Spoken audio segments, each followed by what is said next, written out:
بسم اللہ الرحمن الرحیم۔ معزز خواتین حضرات، السلام علیکم ورحمۃ اللہ وبرکاتہ۔ یہ دنیا ایک امتحان ہے، اور امتحان بیک وقت مردوں کا بھی ہے اور عورتوں کا بھی ہے، لیکن خواتین کی نسبت مردوں کے لیے یہاں پر امتحانات زیادہ ہیں۔ آج کا ہمارا حدیث کا سبق مردوں کے لیے سب سے بڑا فتنہ کون سا ہے؟ مشکات المصابیح کتاب النکاح 3101 حدیث کتاب میں ہے، جبکہ 6 حدیث باب میں ہے۔ الفاظ سماعت فرمائیے گا۔ وعن اسامة بن زید رضی اللہ عنہما قال قال رسول اللہ صلی اللہ علیہ وسلم ما ترکت بعد فتنة اضر على الرجال من النساء متفق علیہ۔ معزز خواتین و حضرات، یہ حدیث صحیح بخاری اور صحیح مسلم میں ہے۔ صحیح بخاری کتاب النکاح اور باب ہے 18واں، عورت کی نحوست سے بچنے کا، 5096 حدیث صحیح بخاری میں، 6946 صحیح مسلم میں، 3998 سنن ابن ماجہ میں، اور 556 مسند الحمیدی میں۔ حدیث کے راوی سیدنا اسامہ بن زید رضی اللہ تعالی عنہ، ایک ایسی شخصیت جن کو یہ اعزاز حاصل ہے کہ آقا علیہ الصلوۃ والسلام نے ان کی قیادت میں اپنی زندگی کا آخری لشکر روانہ فرمایا۔ ترجمہ سن لیجئے۔ سیدنا اسامہ بن زید رضی اللہ تعالیٰ عنہ سے روایت ہے کہ آقا علیہ السلام نے فرمایا، میں اپنے بعد مردوں کے لیے عورتوں سے زیادہ نقصان دہ فتنہ کوئی نہیں چھوڑ رہا۔ معزز خواتین و حضرات، توجہ فرمائیے گا۔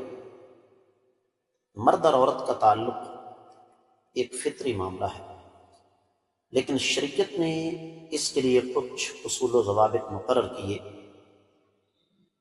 اور تاریخ اس بات پر گواہ ہے کہ مرد نے ہمیشہ عورت کے جال میں پھنس کر ان اصول و قواعد کو توڑا ہے۔ اصول و ضوابط کیا ہیں؟ کہ عورت کے ساتھ تعلق شرعی حدود و قیود کے اندر قائم کیا جائے، اور وہ نکاح ہے۔ پھر اسی کا ایک تسلسل ہے۔ عام طور پر ہمارے ہاں یہ سمجھا جاتا ہے کہ محبت کو تقسیم کر دیا گیا۔ محبت کبھی تقسیم نہیں ہوتی، محبت کو ہمیشہ ضرب دی جاتی ہے، اور ضرب کے ساتھ محبت بڑھتی چلی جاتی ہے۔ پھر یہ بھی مرد کے لیے آزمائش ہے کہ والدہ کو خوش کرنے کے لیے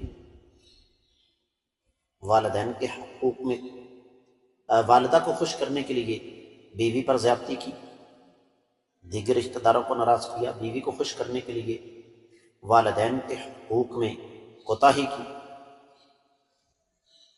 بیوی کے کہنے پر شریعت کی مخالفت کی، بیوی کے کہنے پر اپنا عقیدہ بدل دیا، بیوی کے کہنے پر شرک کرتا رہا، بیوی کے کہنے پر بدعات میں شامل ہوا، بیوی کو خوش کرنے کے لیے اسلامی وضع قطع، اسلامی لباس اس کا بیڑا غرق کر دیا، بیوی کو خوش کرنے کے لیے بہت سارے دینی امور سے پہلو تہی اختیار کر دی۔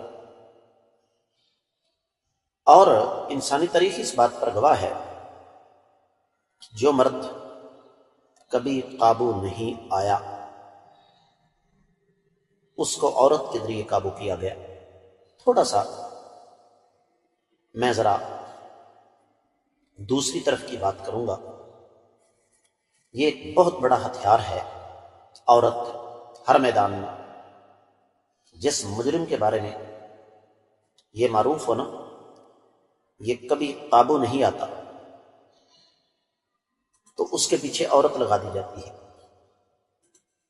بہت سارے نام ہیں میرے سامنے جو میں یہاں پر ذکر نہیں کرنا چاہتا، لیکن یہ حقیقت ہے کہ انسان کبھی مرتا نہیں، کبھی قابو نہیں آتا، لیکن عورت کی زلفوں کا اسیر ہو کر بڑے سے بڑے عابد و زاہد جو ہیں وہ زمیں بوس ہو جاتے ہیں، وہ اپنا راستہ بدل لیتے ہیں۔ اس کا مطلب یہ نہیں کہ عورت سے راپا فتنہ ہے، اس کا مطلب یہ ہوا کہ عورت کے ساتھ حقوق و تعلقات کو شرعی حدود و قیود کے اندر رکھنا چاہیے۔ میں امید کرتا ہوں کہ یہ حدیث آپ کو اچھی طرح سمجھ آ گئی ہوگی۔ آپ لوگوں سے خصوصی طور پر گزارش کروں گا کہ میری آواز جہاں تک پہنچ رہی ہے اس آڈیو کو، ویڈیو کو زیادہ سے زیادہ بھی شیئر کریں، لائک کریں، چینل کو سبسکرائب کریں، ساتھ لگے گھنٹی کے بٹن کو ضرور دبائیں تاکہ تازہ ترین اسباق کے نوٹیفیکیشن آپ کو ملتے رہیں۔ آپ کمنٹ سیکشن میں ہمیں تجاویز بھی دے سکتے ہیں کہ فلاں موضوع پر دینی حوالے سے دروس کی ضرورت ہے، انشاءاللہ آپ کی فرمائش پوری ہوگی۔ آج کے سبق سے اجازت چاہوں گا۔ السلام علیکم ورحمۃ اللہ وبرکاتہ۔